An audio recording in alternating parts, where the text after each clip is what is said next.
the network for the AV industry. What are you listening to? This is AV. This is AVNation. This is AVNation.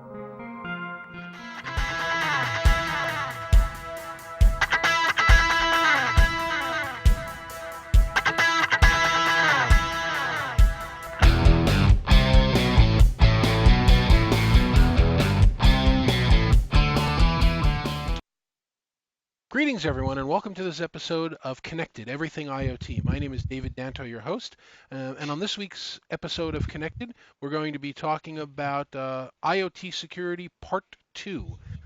We had this conversation early on in one of our webcasts, and now we're coming back to talk about what's going on with the Internet of Ransomware things, and a number of security issues that have come out around botnets and insurance companies that are concerned, and a lot of liability. So joining me on my guests, I'm going to ask them to introduce themselves again.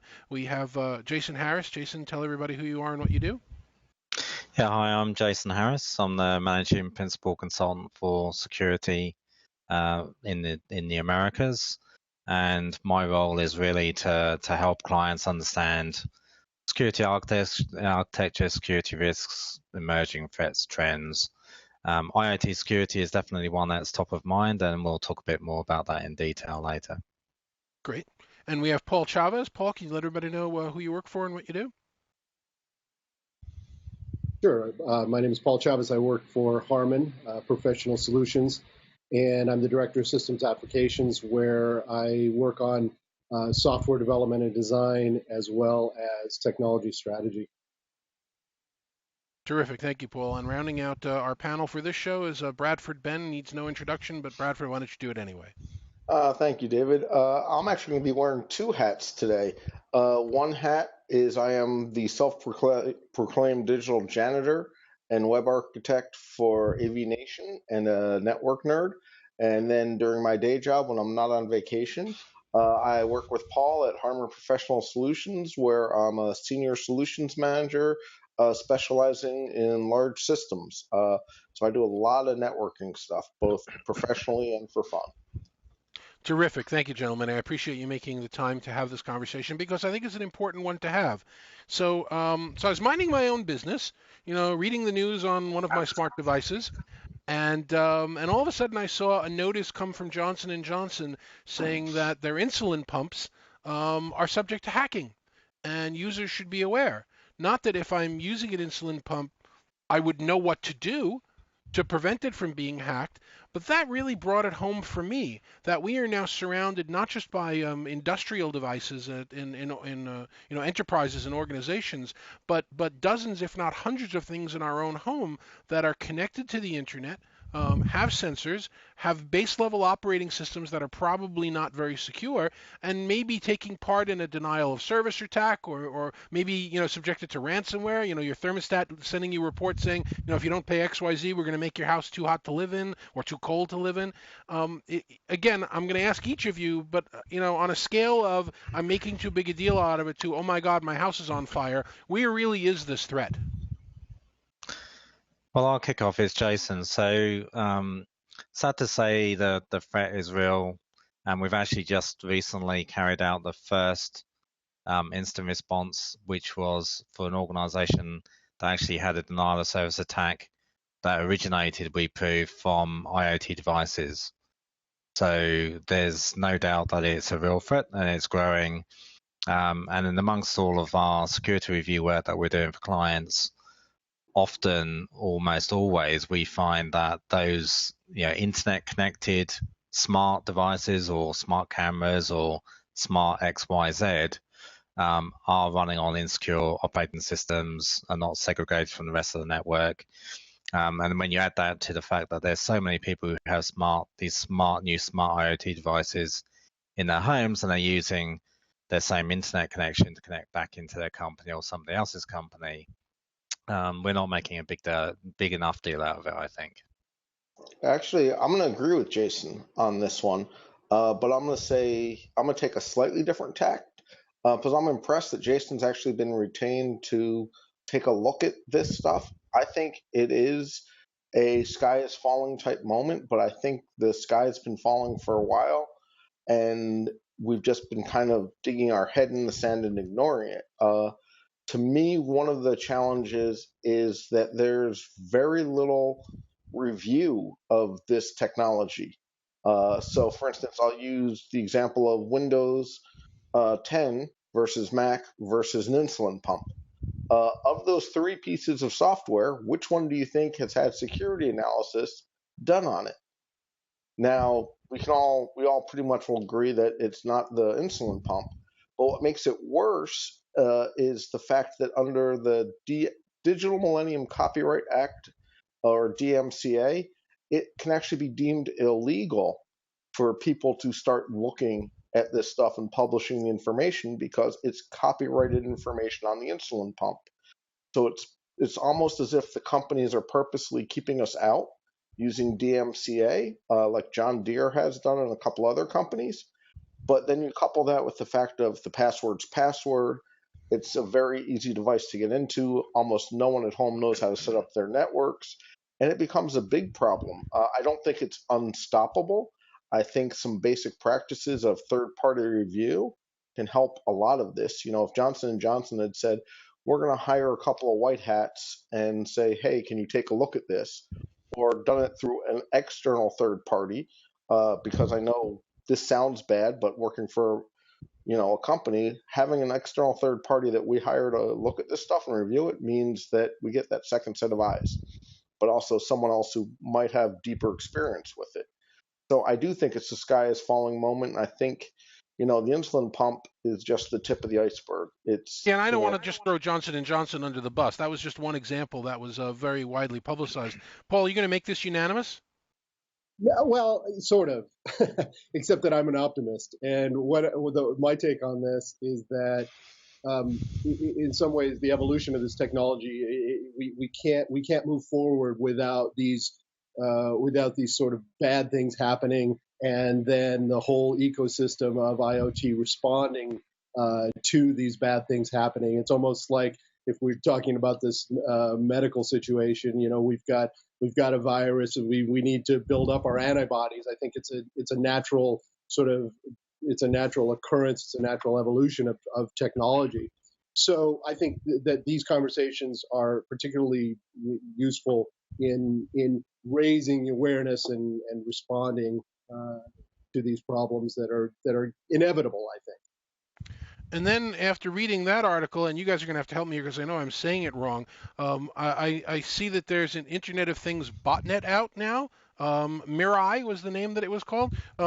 What is that, and why is that something that should keep me awake at night?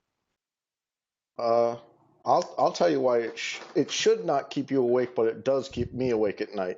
Uh, so what the Mirai was is actually a pretty smart thing that they've done for bad people. What they've done is a denial of service or distributed denial of service can take a website down or a company down.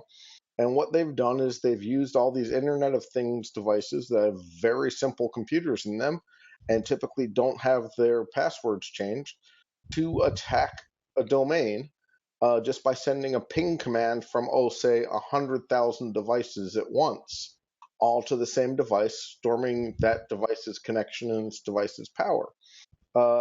From a optimistic standpoint, to quote Paul, I think it's pretty cool that someone figured out how to use the distributed computing. From a, can we do this better? Yes, such as making sure that the code gets checked.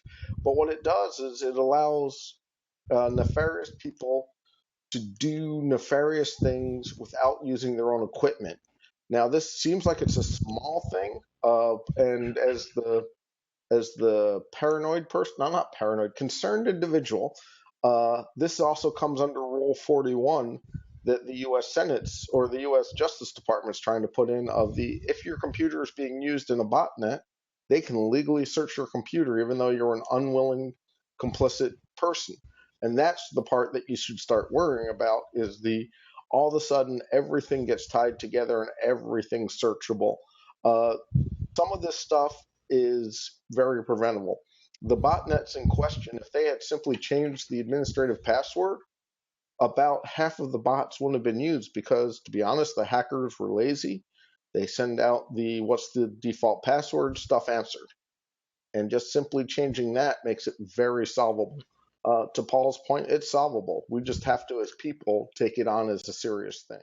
I was going to say also to my point, though, that the Mirai code apparently has been made public and will be evolving itself and will be becoming more dangerous over time, I think, because initially it's using standard passwords or default passwords to enter into these systems. But who knows now that it's public, who knows how it'll evolve and how much more dangerous it might become. Well, I want to interject a little bit. Sorry. No. The question that I was going to ask is that if I'm, a relatively intelligent idiot, and I have, Windows at home, and I'm running, McAfee or Norton antivirus, or I've got a firewall running on the router in my house. Those are things that I knew to take care of. And Jason, as you were talking about, from the enterprise standpoint, we can protect from the attacks. But what can I do as a consumer to take my doorbell that's got video and my light bulb that's on the internet, and how can I prevent this from happening? I don't think there's a way at this point, is there? Well, there's some pretty obvious things, and we touched on the point earlier. I mean, I can ask you now a simple question: how many consumers change the default passwords on their Wi-Fi routers? Practically none. Everyone is time constrained, and the more and more technology that goes into houses and into our lives, the less and less likely is it that people will change their passwords from the default. And we just finished up an instant response for a company that was targeted with the Mirai. So they were under attack, saying distributed denial of service is solvable, but I see this as just another layer of additional complexity that people have got to worry about and try and keep control of. And that applies to enterprises as well. Okay, so Mr. Overstretched Security Manager, okay, so I've now got to worry about not only my network devices, my operating systems, my applications. I've now got to worry about IoT, and what about all the IoT that's connected to everyone who's connected to my network, which I actually don't quite understand when my network finishes because everything's interconnected. Yeah, and again, it's scary. I know how to change the default password on the router in my house, and I have, thank goodness. But I don't know how to change the default password on my Nest thermostat, for example, or my connected, mesh network light bulb that talks to the other bulbs and turns on and off. I wouldn't even know how to get into the shell of that and change the default password. And if I did, would it even work anymore? So I'm thinking that I think I read an article last week that the answer is really middleware, that we've got to come back to some level of middleware that comes out there for managing these devices. Well, actually, I want to jump in a little bit, sir. A couple things. Paul made a statement of the code's out there, and people are going to be doing more nefarious things. I agree, but the code's out there, which also means that researchers are sharing how to defeat it, unlike the DMCA where you can't look at it. In terms of the middleware to be able to stop some of this, being the nerd I am, I run a firewall at home that's a little more advanced. It's router based and managed switch based, and I turn off everything inside my house that wants to go outside.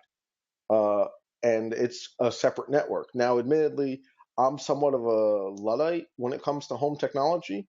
I don't have IP controlled anything other than my Apple TVs and stuff like that. My doorbell is still analog. My thermostat is analog. My light bulbs are analog. It's one of those things of, with all this technology I deal with every day, being able to come home and simply turn on the switch and not have to worry about some of the security is part of the trade-off. But Bradford, that's an industry problem. That's exactly what we're talking about. We are out there with ready, fire, aim. We're out there with, hey, consumer, buy all this stuff, and you'll be able to use your smartphone to answer your doorbell so burglars won't know you're not home. And it has to go outside your firewall. Otherwise, that won't work. And now all of a sudden, you've got a feature design that's insecure. I'm really vulnerable. I mean, I like to experiment with this stuff. I need to know about this stuff, so I use a lot of I've got basically one of everything, it seems like, in my house. And the one thing I wonder, and I'll put it out to you guys too, because I don't really know the answer, but I wonder if the insurance companies, or if as homes become more vulnerable and maybe infected and um, uh, running these denial of services uh, instances, whether the Verizons and AT&Ts and other cable companies that are providing these services to us will be somewhat more liable because they're the gateways into our homes. Well, It's a that's good what point. Honestly, they will do their utmost to write that into their contracts that they're not liable. And to your point, bizarrely, as a security professional, I'm actually a Luddite. I don't have any of this smart enabled anything because it's just one more thing for me to worry about. So, okay, so what happens if I have my smart access to my doors, my garage, all these other things, and somebody breaks in through a weakness in that system? Is that wiggle room for the insurance company to turn around and say, well, you weren't diligent enough to ensure that you read this announcement from the company that said you should do something? And that's where we're likely to run into issues, because if there's wiggle room, as we all know, unfortunately, the human trait is people will try and well, that was the reason why it happened. So liability is shifted. Well, that we and just saw a report that I'll share a link with when we put the webcast out, from Swiss Re, that talks about, in the world of the Internet of Things, that there is going to be a tremendous potential liability around all of these things going wrong. And you guys are scaring the death out of me. If we're the technical professionals that understand this stuff, and none of you are using any of this technology because you're afraid of it, what the heck kind of world are we getting into now? Well, I want to be Mm. careful. It's not that I'm afraid of it. I'm lazy. There's a difference. When I come home, I don't want to spend a half an hour getting this all set. Now, I will say there are some companies that are doing some pretty basic but helpful things, such as, and I'm not singling them out, just happens to be one that I use at home. My Cisco wireless access point and router does not come with a default password. It generates its own when you plug it in and presents it on the screen. So it's not a default password. It's a good step one that they've taken to limit this. And also I, Verizon, I use Verizon Fios at home. The Verizon routers that they provide come with a strong, unique password that's not changeable. right. So Well, that's actually a problem that's not changeable. No doubt, no doubt. If I Google hard enough, I can find a list of those on some unsecure system somewhere. Yeah. I will say that there are things that we can do. Tim and a couple of the other AVNation people laugh at me that I run a VPN, virtual private network, when I'm in a hotel, just so that way my connection to my servers are relatively secure.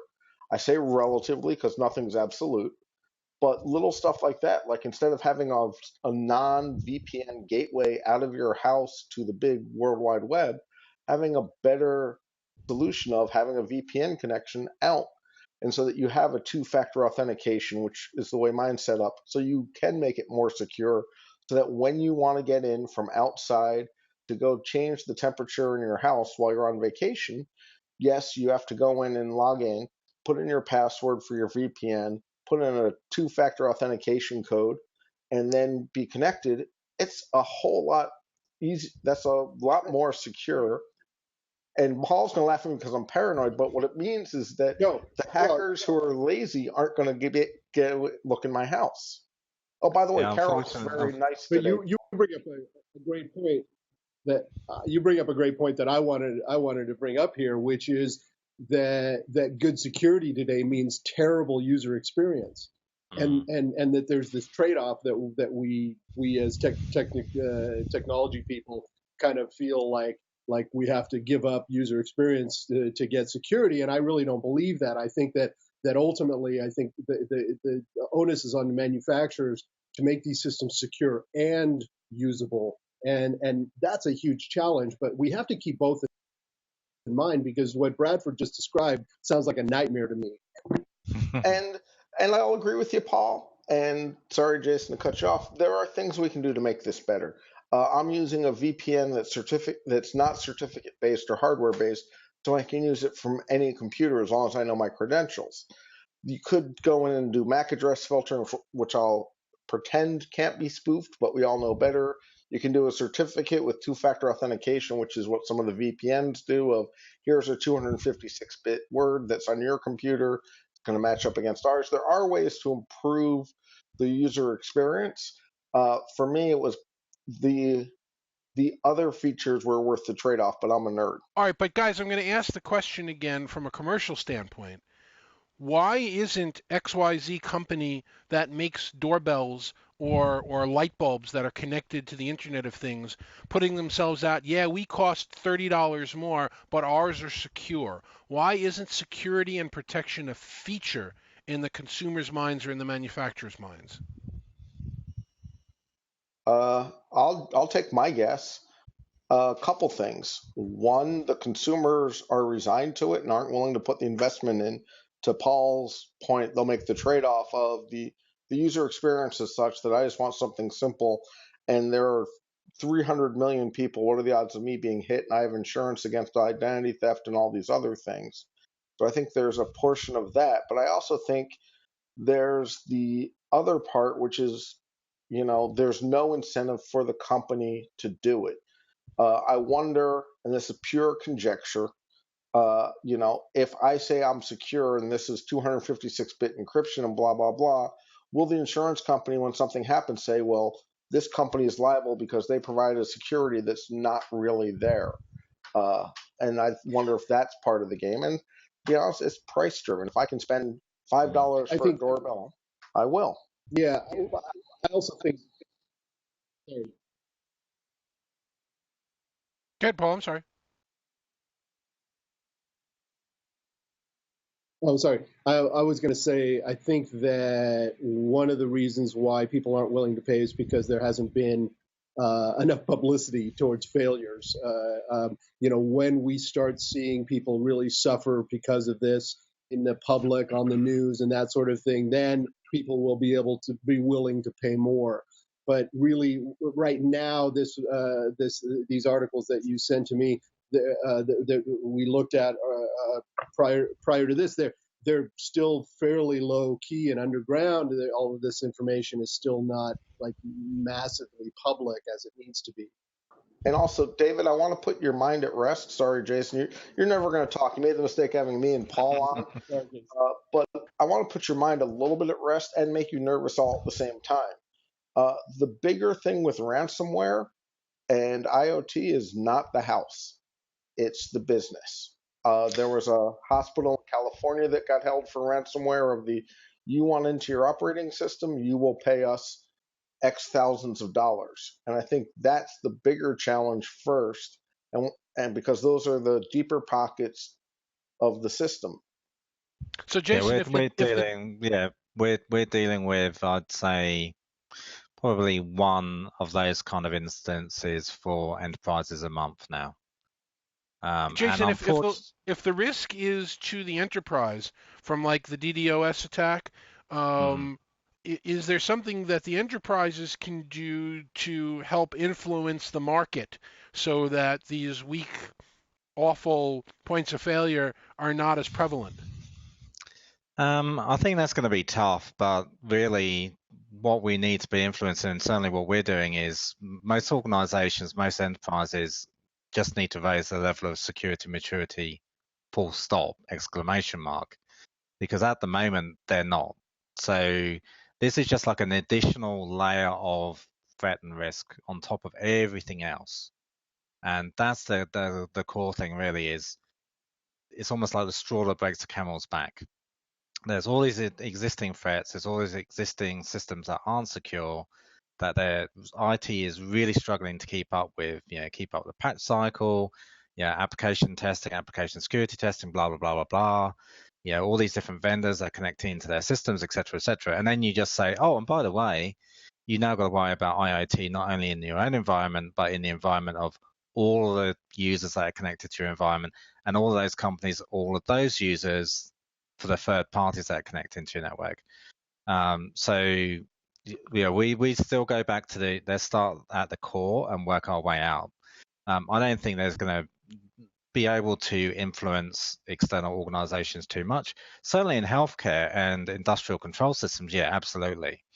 They industry standards and compliance pressures are doing that already. But for all these myriad of consumer-based IoT, that There falls are no well standards. without, no, Yeah, that's the that's problem. way, There are way, no standards. yeah. I do think though that I did my insurance. I'm moving house, so I had to do I'm moving to a new house and I want my new cover. I do think now though it won't be long before there's some tick boxes for do you have a smart this, do you have a smart that, which manufacturer do you have, and that could, and I believe that will start to influence your insurance, your insurance premium based on risk analysis. Financial risk analysis, not security so So much. put in the better device because the better device gets you a lower insurance cost. Or if you have no device, like Bradford and I, by the sound of it, hey, you're a lower risk because actually, you have to use a key to get into your house. Interesting. All right, so I'm going to give each of you one more shot to give us the last word and your thoughts on this. Bradford, why don't we start with you? Tell everybody, sum up your thoughts here, but also tell everybody how they can get in touch with you if you want, if you even want people to get in touch with you after this show. No, I always enjoy talking with people. So you can reach out to me at bradfordbenn.com, at bradfordbenn, at Harman during my day job. I'm bradford.benn at harman.com with two N's. At AVNation, if you send something to webmaster at AVNation or Bradford at AVNation, I'll get it. If you Google me and you can't find me, it means my job's not being done right. I will say, don't stress. We are the low priority targets. If I was Citibank or a hospital, I would stress. Okay, Paul, you? Yeah, I think that there's a lot of benefit to some of these devices that are coming out. I think that it is wise to kind of look one level deeper into the security of any given device. You have a lot of choices these days. Some are more secure than others. So I think before you choose, do some more additional research. I can be reached at paul.chavez@harman.com or on Twitter at PMC Waterrock with two R's. I'd be glad to talk to anybody. Terrific, thank you. And Jason, we'll give you the last word. Yeah, from my perspective, I'm kind of doing two things in parallel. One is every single normal consumer that I speak to, constantly trying to educate them on these are the new things that are happening and the new ways that you need to be thinking about your own security. And obviously from a commercial perspective, it's just business as usual. It's just another threat, although, it's adding more complexity. So I can be reached at jason.harris@dimensiondata.com or on Twitter at jasonh66. Jason, Paul, and Bradford, thank you very much for having this conversation with us. I'm still scared. I don't know if I'm going to put in that electronic doorbell next time. My name is David Danto. I appreciate you all joining us for this episode of Connected, the Internet of Things, and we look forward to seeing you on our next show. Thanks very much. Take care, everyone. Thanks, David.